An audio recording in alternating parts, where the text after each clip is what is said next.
बिस्मिल्लाहिर्रहमानिर्रहीम। अस्सलाम वालेकुम नाज़रीन, आप देख रहे हैं मेरा YouTube channel astrologer Mauzam Khan और मैं हूं मौज़म ख़ान। मैं 5 किताबों का मुसन्निफ़ हूं और ज्योतिष की डिग्री मैंने एस्ट्रोलॉजी की डिग्री नेपाल पोखरा से ली। आज हम आपके लिए प्रोफेशनल कोर्स की एक कड़ी लेकर आए हैं और हम आपको कोशिश करेंगे कि उन सारे राज़ों का पर्दा उठाएं जो आपने अपनी ज़िंदगी में मजमूई तौर पर बहुत सारे नहीं सुने हों।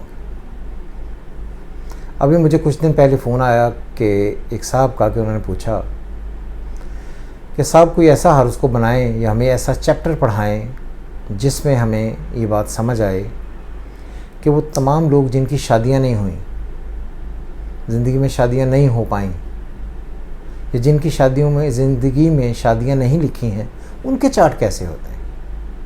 तो मैं अब आपके लिए एक ऐसा ही चार्ट लेकर आया हूँ, एक ऐसे बंदे का जो बहुत फेमस, मशहूर, दौलतमंद, फेमस, हर वो चीज़ जो एक आदमी के पास होनी चाहिए वो उसके पास है। लेकिन उनका चार्ट शादी के बारे में क्या कहता है। उनका नाम है राहुल गांधी और मशहूर जो गांधी परिवार है या ख़ानदान है उसमें राजीव गांधी के वो बेटे। उनकी डेट ऑफ बर्थ है 19 जून 1970, 19 जून 1970, और ये पैदा हुए हैं दिल्ली में। अब इनका चार्ट मुलाहिज़ा फरमाएं। Sun in Gemini, Mercury in Gemini, Mars in Cancer, Venus in Leo, Ketu in Virgo, Jupiter in Libra retrograde, Moon in Sagittarius, Rahu in Pisces and Saturn in Taurus. इस चार्ट को अगर आप गौर से देखें तो सारे प्लैनेट एक तरतीब में एक दूसरे के साथ बैठे हुए हैं, जिसे हम कहते हैं माला योग। तो जब भी किसी के हर्ज़ को में ये माला योग बनता है तो उसकी ज़िंदगी में प्रॉब्लम्स आती हैं। पहले ये सिंपल एक असूल। दूसरी जो सबसे इंटरेस्टिंग बात है कि जो लोग ट्रेडिशनल एस्ट्रोलॉजी पढ़ते हैं, आपने भी पढ़ी होगी, और ये जो ज्योतिष में हिंदी एस्ट्रोलॉजी पढ़ते हैं ख़ास तौर पर, तो ये सारे के सारे लोग यही कहते हैं कि जो 7वां घर होता है, सन से 7वां घर या मून से 7वां घर, वो आपकी ज़िंदगी में आपकी बेगम को बताता है, जबकि प्रोफेशनल एस्ट्रोलॉजी में ऐसा कोई कॉन्सेप्ट नहीं है। तो इसी वजह से ये देखना पड़ता है कि एस्ट्रोलॉजी है क्या। ये जो लोग टीवी में जो आप किताबों पर देखते हैं, ये जो आप वीलॉग्स देखते हैं, टीवी पर बताते हैं, ये बिल्कुल भी वो एस्ट्रोलॉजी नहीं है जिसे प्रोफेशनल एस्ट्रोलॉजी कहा जाए। ये बस वो है कि चला दी तो चला दी।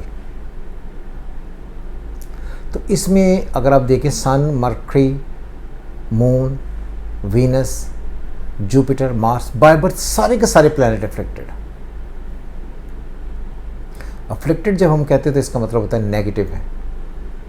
एक आदमी का चार्ट देखने के लिए सिंपली सिर्फ ये देखें कि जो उसके अपोजिट प्लैनेट हैं, जो फीमेल प्लैनेट्स हैं, अगर वो सारे के सारे बाय बर्थ मरे हुए हैं तो आदमी की ज़िंदगी में शादी का सुख कभी नहीं आना। क्या हमने अब 7वां घर पढ़ा? नहीं ना पढ़ा। तो इसलिए ये मैं आपको बताऊँ, ये टिप्स हैं बहुत सारी प्रोफेशनल एस्ट्रोलॉजी की। प्रोफेशनल एस्ट्रोलॉजी और तरीके से पढ़ी जाती है और ये जो किताबी है वो एस्ट्रोलॉजी वो और तरीके से पढ़ी जाती है। तो इसीलिए मैंने अभी आपको एक नया कोर्स ऑफ़र भी किया है जो 4 महीने का है। वो तमाम लोग जो प्रोफेशनल एस्ट्रोलॉजी सीखना चाहते हैं वो व्हाट्सएप नंबर पर हमें कॉल कर सकते हैं। एक ही मेरा नंबर है विच इज़ 0321441924। तो यही मेरा नंबर, आप मुझसे कांटेक्ट करें। तो मैं समझता हूँ कि ये एक सिंपल, मैंने आपको एक टिप बताई है। जब आप प्रोफेशनल इसको पढ़ेंगे तो फिर डिफरेंट ने टिप बताई है कि जब भी किसी मर्द के चार्ट में फीमेल प्लैनेट्स बाय बर्थ मरे हों, अफ्लिक्टेड हों, नेगेटिव हों, उसकी ज़िंदगी में शादी नहीं होती। तो इन साहब के सारे बड़े मेजर प्लैनेट्स बाय बर्थ ही मरे हुए हैं। तो इस वजह से इनकी ज़िंदगी में आज तक शादी का कोई सीन नहीं। 70 में पैदा हुआ,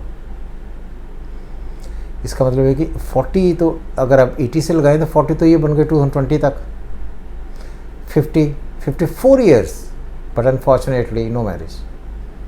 That is astrology, and through astrology you can read almost everything what you have in your mind. Be positive, throw your comments. God bless you. Khuda Hafiz Pakistan. Zindabad.